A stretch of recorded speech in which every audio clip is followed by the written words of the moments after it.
चलिए स्टार्ट करते हैं अपना 10th लेक्चर सब बेसिक कॉन्सेप्ट ऑफ केमिस्ट्री। अब इसमें स्टार्ट करा गया है किस टॉपिक से कि सिक्वेंशियल रिएक्शन। ये सिक्वेंशियल रिएक्शन होती क्या है आपकी, क्या किसी को नहीं समझ में क्या मैंने को समझाई नहीं है कि सिक्वेंशियल रिएक्शन होती क्या है, इसे समझते हैं। सिर्फ फॉर एग्जांपल ए है आपका, A plus B gives you two C plus D, ठीक है। और आपका डी प्लस ई आपको दे रहा है एफ। तो इसका मतलब क्या हुआ कि आपके कोई एक फर्स्ट रिएक्शन हुई जिससे आपका प्रोडक्ट बना ये दोनों, फिर ये जो प्रोडक्ट है एज अ रिएक्टेंट काम कर रहा है उसकी दूसरी रिएक्शन में, तो इसे ही कहते हैं आपकी सीक्वेंशियल रिएक्शन, ठीक है। लास्ट रिएक्शन प्रोडक्ट और नेक्स्ट रिएक्शन रिएक्टेंट, मतलब यही है जो मैंने समझाया। अगर ये समझना है तो इससे समझ लेना, ठीक है। अब हम कह रहे हैं क्या क्या कैलकुलेशन कैसे कैसे सुनो। जैसे एक ए है, उसने बनाया 1 mole of B plus 2 mole of C, ठीक है। एक reaction first reaction. Second reaction में वही जो वी है आपके, उसके two mole of B react करके बनाते 4 मोल ऑफ डी। चलो मैं 4 नहीं बोल रही ना मोल बोल रही, मैं कह रही हूँ इसका स्टोइचियोमेट्रिक कोएफिशिएंट 2 है, इसका 4 है, ठीक है जी। समझ गए कि रिएक्शन देखे कुछ तो समझ आ रहा होगा। मतलब बी इधर अभी प्रोडक्ट में था, अब इधर आ गया रिएक्टेंट में, इसे ही कहते हैं हम सिक्वेंशियल रिएक्शन, ठीक है जी, हम समझ गए। तो अब हमें बताइए, अगर मैं कह दूं इसका आपका मोल दे रखा है मान लीजिए, तो मुझे डी के मोल्स फाइंड करके बताइए। अब आप कैसे करेंगे? अब इसको हम इस तरह से करेंगे, जैसे मैं इधर बता दूं, माना कि आपके इसमें मान लीजिए ए के मोल्स दे रखे हैं कुछ 2, ठीक है। मुझसे पूछे हैं एफ के मोल फाइंड करके बताइए इसमें, ठीक है, एफ के मोल। तो कैसे करेंगे आप? अब आप रिएक्शन में देखेंगे कि कौन सा कॉमन आ रहा है रिएक्टेंट, सॉरी कौन सा ऐसा प्रोडक्ट है जो इधर रिएक्टेंट बना है, ठीक है। तो कौन सा है? डी। तो पहले आपको क्या करना है? पहले आपको डी के मोल फाइंड करने हैं, डी के मोल फाइंड करने हैं, ठीक है। अभी तो ये आपको एक्सेस में दे रखा है, इसलिए अभी लिमिटिंग रिएजेंट का कोई काम नहीं है। आगे ऐसा क्वेश्चन आएगा उसको हम करेंगे कैसे सॉल्व करना है, ठीक है। सेम विद दिस, ठीक है। अभी अभी इन दोनों को मान लो कि ये आपके एक्सेस में है, ठीक है जी, ठीक है, कोई बात नहीं है। थोड़ा सा अच्छी जगह पे स्पेस दिख रहा है ऐसे तो हम कह रहे हैं अब इधर आपसे कि हमें मोल्स फाइंड करके बताइए एफ के, कि ए के मोल्स आपको 2 दे रखे हैं, तो बताइए आप कैसे करेंगे, उसको कैसे फाइंड करेंगे। तो आप क्या पहले डी के मोल फाइंड नहीं करके बता सकते हो? मैं कह रही हूँ कि बी एक्सिस में है तो ए के अकॉर्डिंग लगा दो डी के लिए। क्या हम मंडे से कर रहे हैं? क्या करेंगे इसके लिए? जो आपका फाइंडिंग वाला है उसका स्टोइचियोमेट्रिक कोएफिशिएंट अपॉन में जो गिवन है उसका स्टोइचियोमेट्रिक कोएफिशिएंट, कुछ गिवन 1 ही है, एंड इनटू में गिवन के मोल्स 2। तो कितना आ गया? 2 मोल्स आ गए डी के, ठीक है, 2 मोल्स आ गए डी के। अब ई भी आपका एक्सिस में दे रखा है, मैं क्वेश्चन में कह रही हूँ, ठीक है। तो डी से अब आप इसके लिए रिएक्शन कर देंगे एफ के लिए की फाइंडिंग का। चलो मैं कह रही हूँ 2f नहीं 3f बन रहा है, ठीक है। थोड़ा समझ में भी तो है हम कर क्या रहे हैं।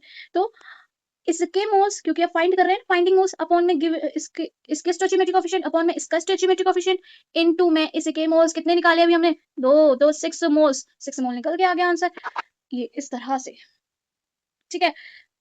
अब आगे क्वेश्चन करते हैं, समझते जाएंगे। अब देखिए इसमें और कुछ भी ऐड करा गया है, क्या? Percentage yield.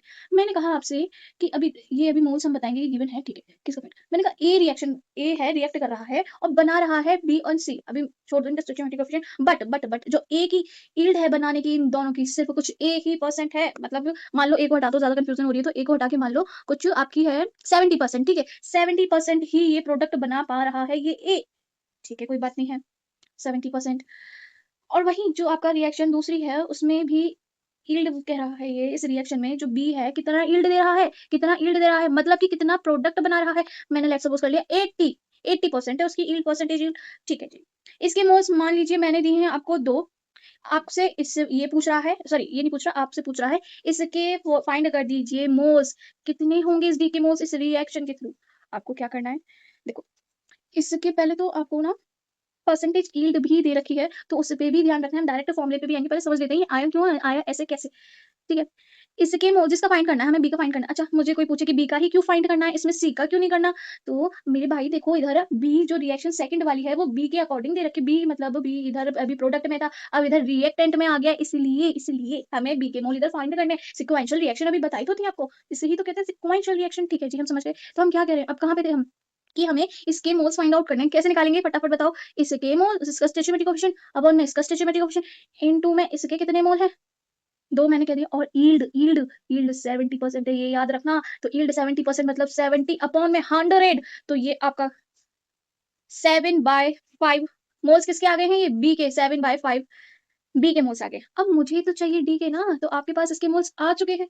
अब आप कैसे निकालोगे, कितना सिंपल है, थोड़ा सा देखो। इसके स्टोइचियोमेट्रिक कोएफिशिएंट यही कर रहे हैं, मंडे से आप कोई पूछे कि कैसे है तो रिवीजन करके आओ फटाफट से। एंड इनटू में इसके मोल्स कितने हैं, 7/5 और ईल्ड ईल्ड मत भूल जाना, आंसर गलत करके आ जाओगे सच में। ईल्ड मत भूल जाना, अगर कह रहा है 100% या फिर ईल्ड दे ही नहीं रखी तो इसका मतलब 100% ईल्ड है। अगर ईल्ड दे रहा है तो ये फिर तो है ही है, जितनी ईल्ड है। इसे काटा, इसे काटा, 4 5। अब इसे सॉल्व करते हैं ना, मैं एग्जाम्पल के लिए बताया था। ठीक है जी, समझ गए इतना। तो इससे हम अब आपको ना ये जो फॉर्मूला है इसको आप समझने में आसानी होगी कि कैसे आया ये फॉर्मूला। हमें क्या निकालने हैं, इसका फाइंड करना है ना पहले, तभी इसका निकाल सकते हैं, इस डी का मोल निकाल सकते हैं। तो बी का कैसे फाइंड करेंगे, इसका स्टोइचियोमेट्रिक कोएफिशिएंट अपॉन में इसका स्टोइचियोमेट्रिक कोएफिशिएंट इनटू में इसके कितने मोल है इससे। ठीक है, अब डी का फाइंड करना है तो क्या, कि इसका स्टोइचियोमेट्रिक कोएफिशिएंट अपॉन में इसका स्टोइचियोमेट्रिक कोएफिशिएंट इनटू में जितने इसके मोल्स थे इधर अभी कैलकुलेट करा यही रख दीजिए। ठीक है, अब ये फॉर्मूले को थोड़ा सा अच्छे से लिखते हुए, क्योंकि अगर परसेंटेज यील्ड भी पूछ ली उसने, गिवन कर दी, गिवन है अगर आपको, तो उसके अकॉर्डिंग भी आंसर करते हुए हम एक फॉर्मूला बनाते हैं प्यारा सा। किसी किसी जगह आप इस तरह से करेंगे आपको आसानी होगी, किसी किसी तरह आप इस फॉर्मूले से करेंगे आसानी होगी। हम दोनों ही ऐसे क्वेश्चन देखेंगे। ठीक है, कि हमें पहले फाइंडिंग करने हैं डी के मोल्स, तो हम कैसे करेंगे, पहले स्टोइचियम फर्स्ट रिएक्शन के बारे में बात हो रही है। ठीक है, फर्स्ट रिएक्शन का पहले लिख रहे हैं कि इस रिएक्शन में से जो स्टोइचियोमेट्रिक कोएफिशिएंट है प्रोडक्ट का, ठीक है, इस प्रोडक्ट का, अब कोई मुझसे पूछे सी की, क्योंकि वो आगे जा ही नहीं रहा ना इस रिएक्शन में, आगे जो रिएक्टेंट बना है दूसरी रिएक्शन में वो बी ही है, इसलिए हमने ऐसा करा है, बी ले रहे हैं इसलिए। तो स्टोइचियोमेट्रिक कोएफिशिएंट ऑफ प्रोडक्ट ये वाला अपॉन में आपका stoichiometric coefficient of reactant first reaction का इनटू में ईल्ड भी करेंगे। ईल्ड कितनी भी दे रखी होगा, 70% तो 70/100, 80% तो 80/100, 1% तो 1 अपॉन में 100।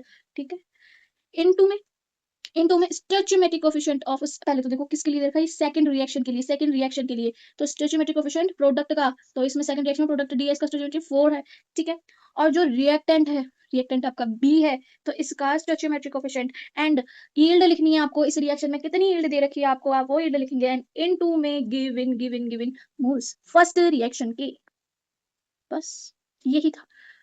क्वेश्चन करते हैं, ज्यादा इतना वो नहीं है, लोड मत लो, देखो आप समझते हैं, क्वेश्चन करते हैं, बहुत इजी लगेगा आपको। Sulphur trioxide is prepared by the following two reactions. Sulphur trioxide बन रही है इन दो रिएक्शन से।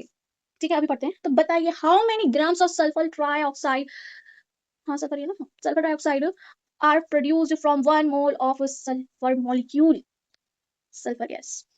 ठीक है, तो बताइए अगर मैं इसका 1 मोल ले लूं तो मुझे बता दीजिए इसका कितना मास प्रोड्यूस होगा। क्या मैं पहले इसका मोल नहीं निकाल सकती, बिल्कुल निकाल सकती हूँ। मेरे पास फॉर्मूला है कि क्या पहले रिएक्शन, पहले इसके, अगर तुम्हें आपको देखना है ये रिएक्शन देख लो, ताड़ लो, पहले ये पता लगाओ कि इसमें सीक्वेंशियल रिएक्शन कैसे है ये, कि हमारा जो सल्फर गैस रिएक्ट कर रही है ऑक्सीजन से सल्फर ऑक्साइड बना रही है। ठीक है, फिर ये सल्फर ऑक्साइड रिएक्ट कर रही है फिर से ऑक्सीजन से सल्फर ट्राइऑक्साइड बना रही है, तो हमारा ये सल्फर ऑक्साइड आपका सीक्वेंशियल रिएक्शन की तरह बिहेव कर रहा है। ठीक है जी, अब हम कह रहे हैं आप डायरेक्ट ये वाला फॉर्मूला यूज कर दोगे, आपका काम इधर भी हो जाएगा। कैसे हो रहा है देखिए, कि सबसे इस फॉर्मूले में क्या था, चलो डायरेक्ट ऐसे करके करते हैं, इस फॉर्मूले को करके दिखाते हैं कि इस रिएक्शन में क्या क्या कह रहा है। फॉर्मूले देखो डायरेक्ट फॉर्मूला लगा के आ जाना है, फिर हम ग्राम से में कन्वर्ट करते रहेंगे उसकी मास के अकॉर्डिंग। ठीक है, इसमें बताइए सबसे पहले क्या कह रहा है, फर्स्ट रिएक्शन का प्रोडक्ट जो कि सीक्वेंशियल रिएक्शन में है, तो मतलब एक ही दे रखा है फिलहाल, तो उसका स्टोइचियोमेट्रिक कोएफिशिएंट 8। ठीक है, अपॉन में फर्स्ट रिएक्शन का रिएक्टेंट ये 1 है, 1। ठीक है, साथ में परसेंटेज यील्ड, अब इसमें परसेंटेज यील्ड की तो बात हुई ही नहीं है, तो मतलब 100% ही होगा। ठीक है, 100% ही होगा। ठीक है, अब फॉर्मूला हो गया इतना हमारा, इतना खत्म, क्योंकि ये तो 100% है, इतना क्या ही करना, लो भाई हटा दिया थोड़ा सा। एंड इनटू में परसेंटेज यील्ड तो हमारे पास दे नहीं रखी, इसे काट दो अभी के लिए। अब सेकंड रिएक्शन का, सेकंड ये रिएक्शन जो है आपकी, उसका प्रोडक्ट का स्टोइचियोमेट्रिक कोएफिशिएंट कितना है, 2 है भाई मेरे।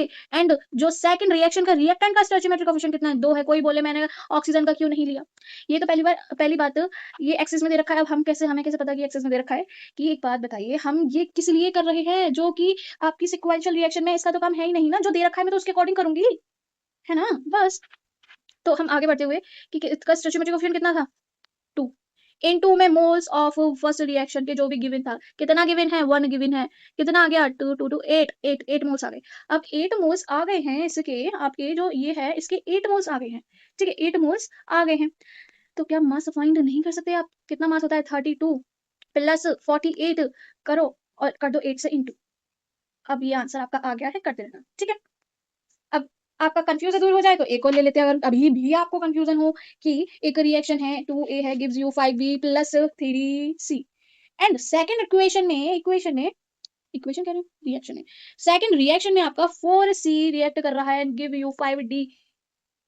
अब इसके मोल्स फाइंड करना है, एक चीज अब देखो, इसमें परसेंटेज यील्ड भी घुसा दी है, इसकी परसेंटेज यील्ड सिर्फ 40% है, 40% ही प्रोडक्ट बना पा रहा है। ठीक है, अब अपनी आंखें खोलो फटाफट से और देखो कि क्या ये सिक्वेंशियल रिएक्शन है। कि हाँ मैं कहती हूँ हाँ, क्योंकि जब एक टाइम पे ये प्रोडक्ट कहलाया जाता था, अब ये रिएक्टेंट कहलाया जा रहा है, तो हाँ जी ये सिक्वेंशियल रिएक्शन है, सिक्वेंशियल रिएक्शन है। तो अब हम कैसे फाइंड करेंगे? फॉर्मूला लगाइए, आंसर पाइए। अब साथ में यील्ड वाला भी वो लगेगा, जो हमने इधर कह दिया था कि ये आपका बैटरी कम नहीं चली। ये जो हमने कह दिया था इसे अभी हटा देना, क्योंकि हमें गिवन ही नहीं है। हम मान लेते हैं तब 100% हमारी यील्ड है, बट गिवन है आपको, अब तो लगाना ही पड़ेगा। कैसे कैसे फॉर्मूला है? फर्स्ट रिएक्शन का प्रोडक्ट का कोफिशिएंट, स्टोइचियोमेट्रिक कोफिशिएंट फर्स्ट प्रोडक्ट का, जो कि आपका सिक्वेंशियल रिएक्शन कहलाने में हेल्प कर रहा है। कौन है? सी है ना। तो इसका 3 बाय इसका जो रिएक्टेंट है फर्स्ट रिएक्शन का 2 इनटू में परसेंटेज यील्ड कितनी है 40%। अब इनटू में आपका, अब क्या करेंगे इस रिएक्शन में प्रोडक्ट का कोफिशिएंट अपॉन में रिएक्टेंट का कोफिशिएंट। ठीक है।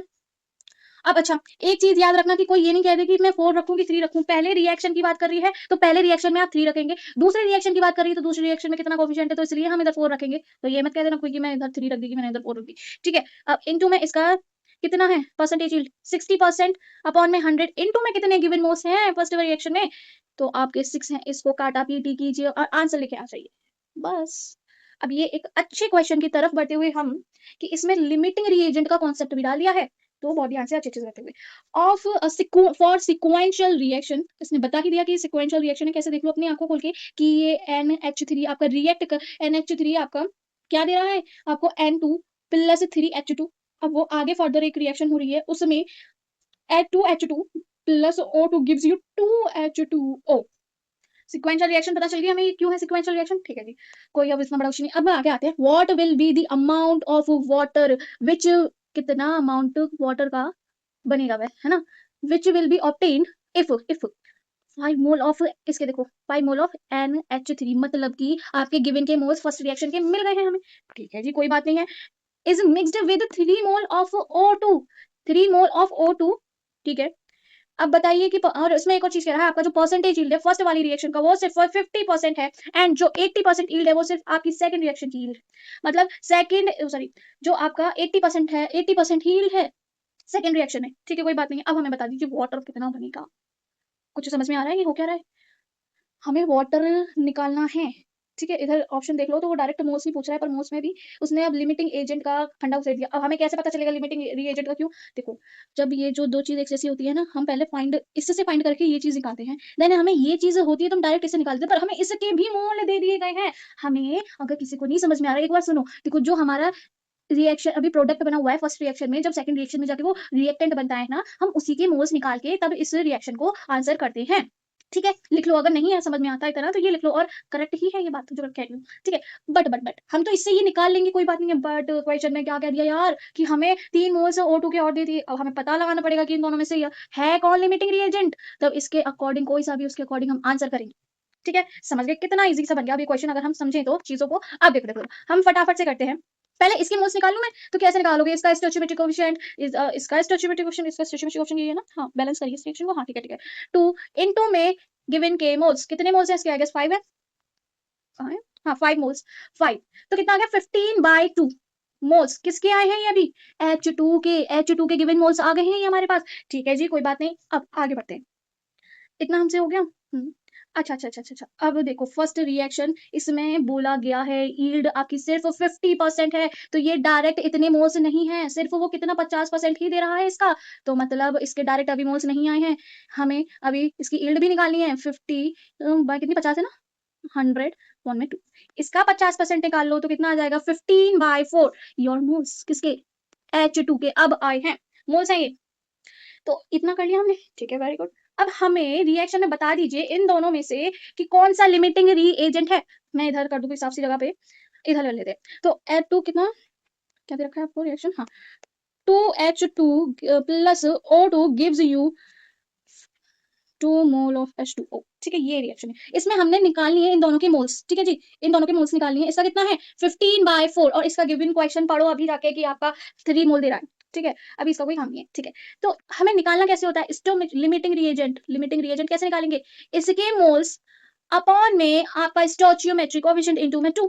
ठीक है जी, इसके मोल्स अपॉन में इसका स्टोइचियोमेट्रिक कोएफिशिएंट। ठीक है जी, सॉरी 1 है, ये 3 आ गया एंड ये आपका 15/8 ये 2 से भी कम वैल्यू है, ठीक है, 2 से भी कम वैल्यू है, तो मतलब इसको पहले तो मार्क करो, हमारा लिमिटिंग रिएजेंट आपका H2 आ चुका है और इसे काट देना, कि मिस्टेक नहीं करो कि ये पुट कर दो। आपके मोल्स इतने हैं, किसके अकॉर्डिंग होगी अब जो सारी रिएक्शन हम जो फाइंड करेंगे, अब वो होगी आपकी इस H2 के अकॉर्डिंग हम किसका फाइंड करेंगे, मास इसका फाइंड। अब मोल्स निकालिए, कैसे निकालेंगे आप, मास नहीं मोल्स ही पूछ रहा है डायरेक्ट, तो इतनी यील्ड हमने निकाल चुके, अब इतना हम कर सकते हैं। अब इसके मोल्स आ गए क्या, फटाफट से आप करते जाओ, इसका रिएक्शन में कितने मोल्स है वाटर के, स्टोइचियोमेट्रिक कोएफिशिएंट 2 अपॉन में इसका स्टोइचियोमेट्रिक कोएफिशिएंट 2 इनटू में मोल्स कितने थे वाटर के 15/4 15/4 थे ना। अब सुनो 80% आपका ये दे रखा है, 80% यील्ड है, तो इसलिए डायरेक्ट मत लगा देना, 80% यील्ड भी है, बस 80% है, पूरी 100% नहीं है। काटो काटो, इसे सॉल्व कर आके आपका ये 2 एंड ये 2 गया 5 और ये 3 moles will be your answer, water के सिर्फ 3 मोल्स बने हैं, ठीक है। अब ये कैलकुलेशन है पूरी। अब यही सेम क्वेश्चन जिस बच्चे को समझ में नहीं आया वो फिर भी उसके लिए एक और बार हमने एक अलग क्वेश्चन लिया है, क्या कि 2a gives you 3b plus 5c but 40% he yield है इसकी, है ना। एंड आपका जो क्वेश्चन दे रहा है C6c plus 2d gives you 5f और बट इसमें 70% ही यील्ड है, ठीक है। तो अब मुझे बता दीजिए इसके मोल्स कितने होंगे, गिवन मोल्स आपके एक दे रखे।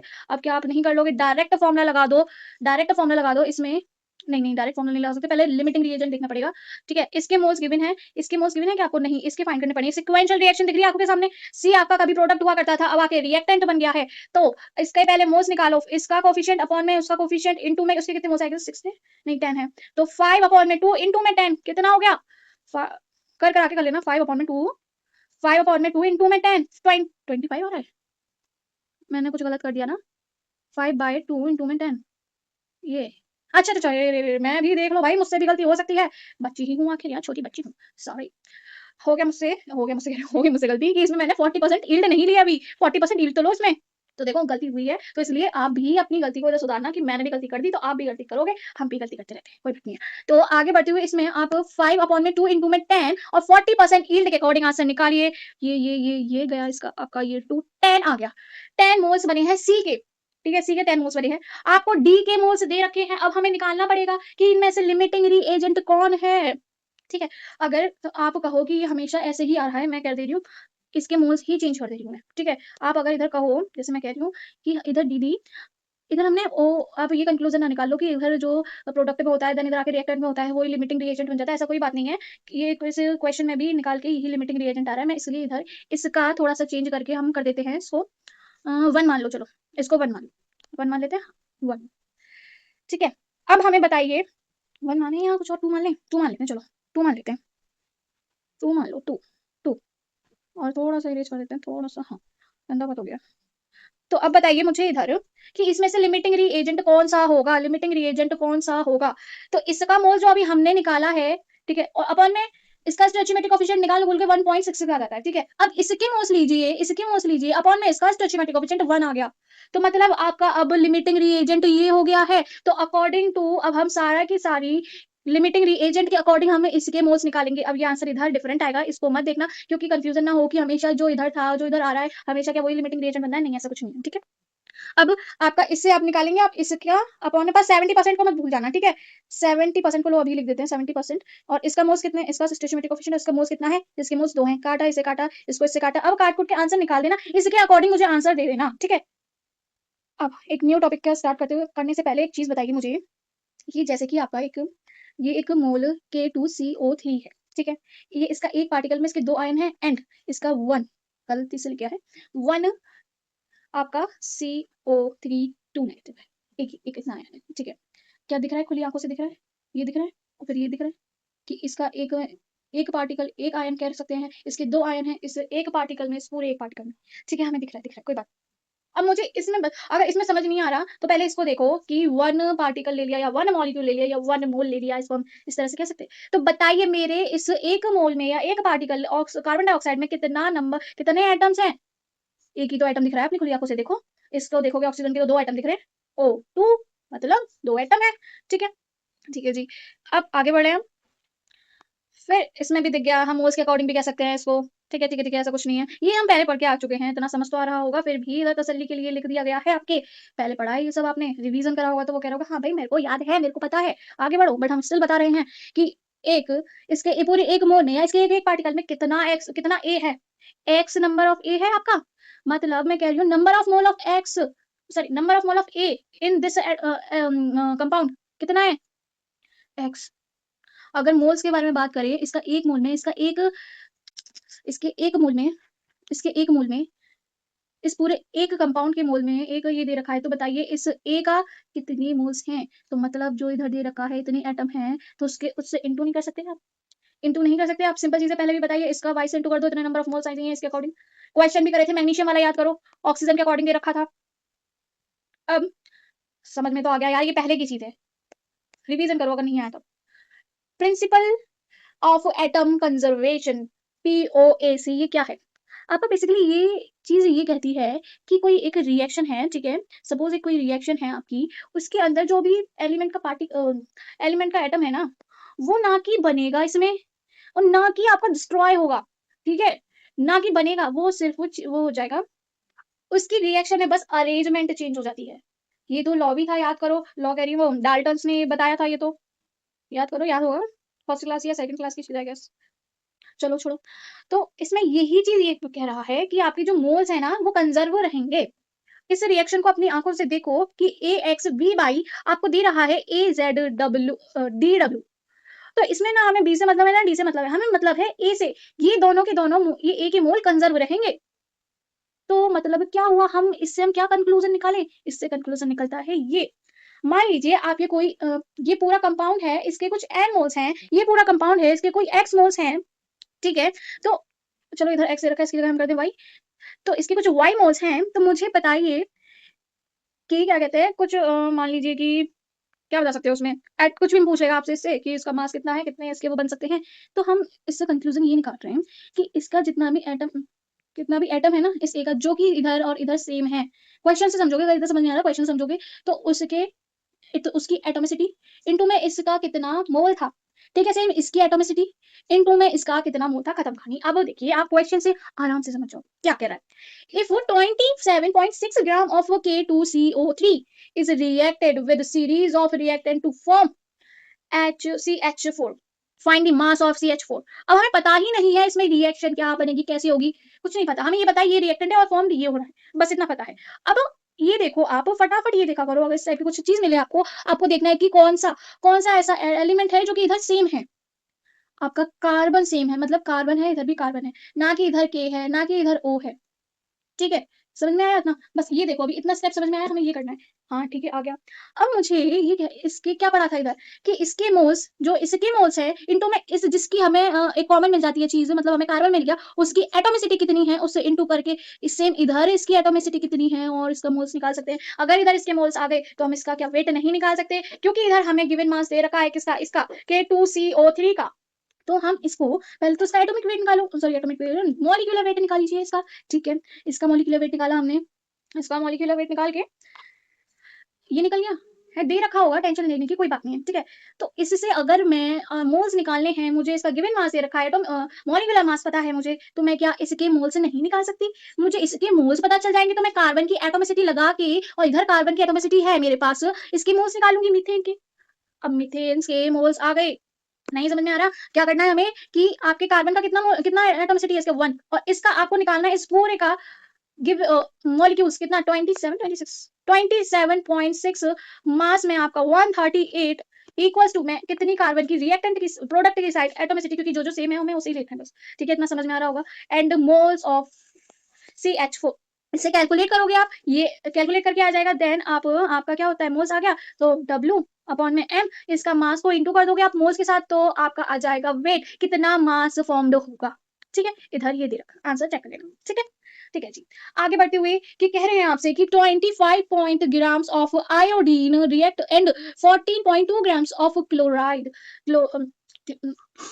chlorine and are made to react completely to yield a mixture of ICl and ICl3 epsilon. जो इतना ग्राम आयोडीन क्लोरीन, इतने ग्राम क्लोरीन के साथ कंप्लीटली रिएक्ट करके आपको देता है मिक्सचर ICl का, ICl3 का। ठीक है, तो बताइए हमें नंबर ऑफ मोल्स ICl और ICl3 के कितने बनेंगे। ठीक है, अब आपको इतना तो समझ आ रहा होगा क्वेश्चन पढ़ के कि जो आपका I2 है HCl के साथ रिएक्ट करके ICl एंड ICl3 बना रहा है, इतना तो समझ में आ रहा होगा, बहुत कॉमन सी चीज है। हम इसे अगर आपको बैलेंस करने नहीं आती इसलिए हम ये चीज कर रहे हैं, और बेसिकली जो हम ये चीज सीख रहे हैं इसलिए हम ऐसे क्वेश्चन कर रहे हैं, तो स्टोइचियोमेट्रिक कोएफिशिएंट से भी हो जाएगा। ठीक है, ठीक है, अब हमें इसका मास दे रखा है, इसका भी मास दे रखा है। क्या आप इसके मोल्स और इसके मोल्स नहीं निकाल सकते हैं? बिल्कुल निकाल सकते हैं कि आप इसके मोल्स अपॉन में एक मिनट, इसके मोल्स क्या कह रही हूं मैं, इसके मोल्स निकालो पहले। इसका मास होता है आपका, कहां गया, इसका मास होता है आपका 254 और इसका मास इतना दे रखा है 2.5, 0.1 इसके मोल्स आ गए। इसका कितना होता है, इसका होता है 71 और अपॉन में 14 पॉइंट ऊपर में 14, इसको कैलकुलेट करो। ठीक है, हम इतना कर लेंगे। हमसे क्या कह रहा है, अब ये चाह रहा है आप मुझे इसके और इसके मोल्स बता दो, तो मैं ये कह रही हूँ पूरा का पूरा पहले तो अब आप पहले इधर रिएक्शन देखो, रिएक्शन में लिखना है आपने, लिखी इतनी सिंपल सी रिएक्शन है, हम बैलेंस नहीं करना जान रहे, कुछ नहीं, जो आपको दे रखा है आयोडीन रिएक्ट होता है क्लोराइड के साथ और बना रहा है ये, और ये इतना हमने सिंपली लिख लिया। तो इसका मास गिवन इतना दे रखा है, इसका इतना गिवन मास दे रखा है। अब हमें चाहिए इसके मोल्स, इन दोनों के मोल्स चाहिए। लेट सपोज हमने कह दिया इसके मोल्स कुछ x है और हमने कह दिया इसके मोल्स कुछ y है। ठीक है, इतना समझ में आ रहा है, हमने सपोज कर लिया, मान लिया। ठीक है, अब मैं ये कह रही हूँ, अब जैसे हमने पहले ऊपर लगाई थी ये चीजें, अब क्या इधर नहीं लगा सकते? कैसे, मतलब क्या करना है दीदी, हमें नहीं समझ में आया, चलो देखते हैं। जहाँ I2 देखो, अब I2 देखो, I2 देखो, मतलब I देखो, I देखो, I देखो, इधर I देखो, इधर I देखो, इधर कितनी आई है आपके पास, 2 आई है। इसका मोल्स 2I इंटू इसका मोल्स इक्वल्स टू में, मतलब क्या है पता है क्यों कर रही है, क्या है मतलब I2 जो एलिमेंट है वो कंजर्व ही रहा है, हर जगह एलिमेंट या आपका एटम कंजर्व ही रहा है, बस अरेंजमेंट चेंज हो गई है, इसलिए तो हम इनके मोल्स को इक्वल रख देते हैं इनकी एटोमिसिटी को इंटू करके। अब तो समझ में आ रहा होगा। तो इसकी एटोमिसिटी इंटू 2, इसके मोल्स निकाल सकते हैं क्योंकि गिवन मास है अपॉन में और इतना। ठीक है, इंटू अब आप इक्वली किसके रखोगे, ये भी है ये भी है, तो इसके पूरे एक मोल को हमने x, मतलब जितना भी मोल होगा, एक नहीं, जिसका जितना भी मोल होगा उसमें इसका कितना है, एक ही तो है आयोडीन, तो इसके x मोल में हम एक आयोडीन को इंटू करेंगे तो हमारे पास कितना होगा मोल आयोडीन का निकल के आ जाएगा। ठीक है, प्लस सेम हम इसी के साथ करेंगे, इसका y मोल होगा कुछ, आयोडीन कितना होगा, तो इसका एटोमिसिटी 1 इंटू कर दीजिए, तो आपकी इक्वेशन पहली वाली कुछ ऐसी बन गई, x plus y equals to 0.2। अब 0.2 को क्या है, ये सॉल्व करके आया 0.2। Same do this for your आपका क्लोराइड। ठीक है, क्लोराइड के सेम जैसे करो, कितनी इसकी एटोमिसिटी है, ये मोल्स बताइए इसके कितने हैं, दे रखा है आपको, मास दे रखा है, गिवन मास लगाइए और मोल्स निकालिए, आपका कैलकुलेटर 0.4 आता है। ठीक है, अब इसके x मोल में इसका एक क्लोराइड है, तो मतलब 1 इंटू एक्स। ठीक है, बट इधर देखो, इसके y मोल्स में 3 क्लोराइड है, इसके y मोल्स में 3 क्लोराइड, मतलब 3y। इक्वेशन बन गई हमारी क्या, कि x plus 3y equals to 0.4, और आपकी एक बनी थी x plus y equal to 0.2। इससे कैलकुलेट करोगे, पहले x आ जाएगा देन y आ जाएगा, आप कैलकुलेट करके निकालेंगे। बस क्वेश्चन का मतलब ये था समझाना, इसमें क्या और क्यों करा है। देखो इधर हम ये चीज हम क्यों कर रहे हैं, अगर कोई अभी भी पूछे तो पूरी रिएक्शन में जो एलिमेंट होते हैं वो कंजर्व रहते हैं, बस इनकी अरेंजमेंट चेंज हो जाती है पूरी रिएक्शन में। ठीक है, हमेशा। तो आप जब इसकी एटोमिसिटी और जितना इसका मोल्स है ना उससे इंटू करके इधर भी सेम यही चीज लगाएंगे ना, दोनों चीज इक्वल आ जाएंगी। अब पूरे क्वेश्चन में आपसे कहेगा क्या कि ये चीज मिसिंग है, ये निकाल दो, जैसे कि अभी कह रहा है मोल्स नहीं है, ये बात है बस। अभी क्वेश्चन हो गया। हाँ, क्या अब XeF6 फ्लोरेटेड, मतलब कि अरे भाई फ्लोरिनेट्स मतलब कि आपका ये जो कंपाउंड है इसको कर रहा है फ्लोरिनेट, I2 को फ्लोराइड दे रहा है, ये फ्लोरीन दे रहा है I2 को, और इससे क्या बन गया आपका IF। ठीक है, एंड उसने क्या निकाला, आपका जिनोन निकाल दिया। ये रिएक्शन समझ में आ गई, मतलब आंखें आपको खोल के बताए, अगर कोई XeF6 और जो कि रिएक्ट कर रहा है इसके साथ I2 के साथ, वो जो इसको फ्लोरिनेट कर रहा है इस वजह से, तो दे रहा है आपको IF7 प्लस क्या निकल रहा है आपका जिनोन गैस। ठीक है, ये आपकी पूरी रिएक्शन हो गई। क्या कोई चेंजेस में नहीं, सेम एज इट इज है ये। तो अब मुझे बताइए इधर क्या पूछ रहा है आपसे, पहले तो ये कह रहा है कि जो 210 मिलीमोल्स दे रखे हैं आपके इस गैस के, तो यील्ड कितनी होगी, यील्ड कितनी होगी किसकी, IF7 की, IF7 की यील्ड कितनी होगी, इस कंपाउंड के इतने मोल दे रखे हैं आपको, मिली मोल्स दे रखे हैं, तो बताइए जो आपका IF7 है उसके कितने मैक्सिमम यील्ड, मतलब कि 100%। बेसिकली आपसे इसके मोल्स पूछे गए हैं। क्या आप अब ये नहीं लगा सकते कि जो चीज़ आपको कॉमन दिखे, देख लो फटाफट से क्या कॉमन है? ये कॉमन है मेरे पास और ये कॉमन है। तो क्या करोगे? कितने मोल्स हैं इसके? पहली बात तो इस पूरे कंपाउंड के कितने मोल्स हैं? 210 मिलीमोल्स दे रखे हैं मुझे। अब मुझे फ्लोरीन देखना है, उसके कितने एटम्स हैं? उसमें एटॉमिसिटी कितनी है? 6 है। इक्वल्स टू में इसके हमें फाइंड करने हैं मोल्स, बट ये तो बता दो इसमें है कितने एटम्स? इनटू में n। अब आप इसे डिवाइड मल्टीप्लाई सब कीजिए, आ जाएगा आंसर आपका काट के ये 3 और 180 180। बस इतना ही करना है और कुछ नहीं करना। अब ये आपका एक लास्ट क्वेश्चन कि आपसे कह रहा है कि 0.05 moles of ILALH sorry LiAlH4 in ether solution was placed in flux containing 74 grams of T-butyl alcohol। क्या कुछ समझ में आया? आपको कुछ रिएक्शन वगैरह हमें नहीं पता इसमें क्या है, बट इतना तो समझ में आ रहा है जो ये चीज इसके साथ रिएक्ट करके कुछ बनाएगी या क्वेश्चन बारो प्रोड्यूस कर रहा है, ये चीज प्रोड्यूस कर रहा है ये, और इसका मास दे दिया है हमें, एक्चुअल मास दे दिया है। अभी एक्चुअल मैं क्यों बोल रही हूँ, चलो क्वेश्चन पढ़ते हैं। इफ आई जो आपकी लिथियम है उसका एटम कंजर्व रहेगा, हाँ भी रहेगा कंजर्व, तो बताइए इसकी परसेंटेज यील्ड क्या होगी? तो इसका मतलब हमें परसेंटेज यील्ड चाहिए, इसकी परसेंटेज यील्ड चाहिए, हमें एक्चुअल मास गिवन है, हम थ्योरेटिकल मास जानना चाहते हैं। अब हमें थ्योरेटिकल मास कैसे दे सकते हो? ये रिएक्शन लिखो पहले, नहीं लिखनी आ रही तो समझो, देखो ये LiAlH4 रिएक्ट कर रहा है, देखो इन ईथर मीडियम उसको प्लेस्ड कर दिया एक फ्लक्स में, जिसके डाल दिया, ये कुछ भी समझो, जिस फ्लक्स में आपका टी ब्यूटाइल अल्कोहल था, तो मतलब प्लस टी ब्यूटाइल, हमें नहीं पता ये क्या है फलाना फलाना, और हमें ये दे रहा है LI, क्या दे रहा है? LiAlH, हाँ HC, तो अब दे रहा है जो भी ये दे रहा है, ठीक है, अब इतना टाइम लगेगा तो फिर ठीक है, कोई बात नहीं है। अब हमें ये जानना है, थोड़ा सा इरेज कर दूं मैं इसको, मुझे ये जानना है कि इसकी परसेंटेज यील्ड क्या होगी। अब क्वेश्चन समझ रहे हो, इसके मोल्स दे रखे हैं, रिएक्शन हमने लिख चुकी है, ठीक है, इसके मोल्स दे रखे हैं हमें, और इसकी परसेंटेज यील्ड चाहिए, मतलब हमें इसका पहले थ्योरेटिकल मास तो निकालना है, इसी से ही थ्योरेटिकल मास आ जाएगा, एक्चुअल मास तो हमें गिवन है ना, वही तो करना है। अब बताइए क्या कॉमन है इस चीज में? अब कोई कहेगा कि मेरे पास तो ये पूरा ही कॉमन है, कहेगा नहीं, कहेगा ये भी है ये भी है ये भी है, बट रिएक्शन क्वेश्चन देखो जरा क्या कह रहा है। Li, सिर्फ Li लिथियम के बारे में बात कर रहा है, तो हम लिथियम के अकॉर्डिंग आंसर देंगे। इस पूरे कंपाउंड में बताइए कि इसका कितना है एटम? एक ही तो एटम है लिथियम का, एक एटॉमिसिटी एक होगी, इनटू में जो गिवन मास है इस पूरे कंपाउंड का, ठीक है जी। अब हमें इसका मास आप निकाल लोगे, ठीक है, इसका मास कर के ये आता है, इतना टाइम नहीं कि मास निकालेगा, गिवन होगा इवन आपको, ठीक है। तो इसका मास हमने निकाल लिया, ठीक है, इसका यही तो चाहिए हमें, बट हम आगे क्यों बढ़े, पहले समझ लो कि इसका मास निकाल लिया, तो मैं कह रही हूँ चलो ये छोड़ो, इसके मोल्स से ही तो इंटू करते हैं, इसका मोल्स इंटू इसका मोल्स, अपॉन में इंटू में इसकी एटॉमिसिटी कितनी है? एक, इसकी एटॉमिसिटी इसको इंटू करोगे, इसकी एटॉमिसिटी से इसको इंटू करोगे, इक्वल रख दोगे, क्योंकि भाई ये कंजर्व है।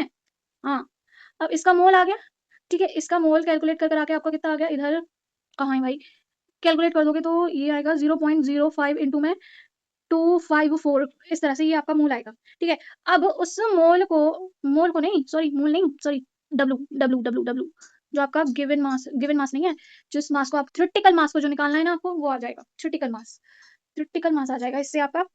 फिर थ्योरेटिकल मास का आप इस यील्ड वाले फॉर्मूले में रखोगे, यील्ड नहीं पता हमें क्या, कि जो एक्चुअल यील्ड अपॉन में आपकी, जा भाई, एक्चुअल यील्ड अपॉन में आपका होता है थ्योरेटिकल यील्ड इनटू में 100, इसे तो कहते हैं परसेंटेज यील्ड। हाँ, एक्चुअल यील्ड की आपको दे रखी है वैल्यू, हमेशा वही दे रखी होती है, हमसे ये पहले पूछता है, तभी तो क्वेश्चन बनता है थोड़ा सा कॉम्प्लिकेट, ये हमने निकाल ली है, आप वैल्यू पुट कीजिए और निकाल लीजिए, बस यही था। अच्छा क्वेश्चन था, एक बार फिर से करना, मैं बताऊं तो ये वाला एक बार फिर से करना, ये करके ले जाओगे, एक बार ये वाला कर लेना, और फिर एक बार करना आप ये वाला, कहाँ गया, ये वाला करना, ठीक है, कंफ्यूजन हो सकती है उसमें, बस इतना ही था आज का, थैंक यू, अच्छी खासी बड़ी होगी वीडियो।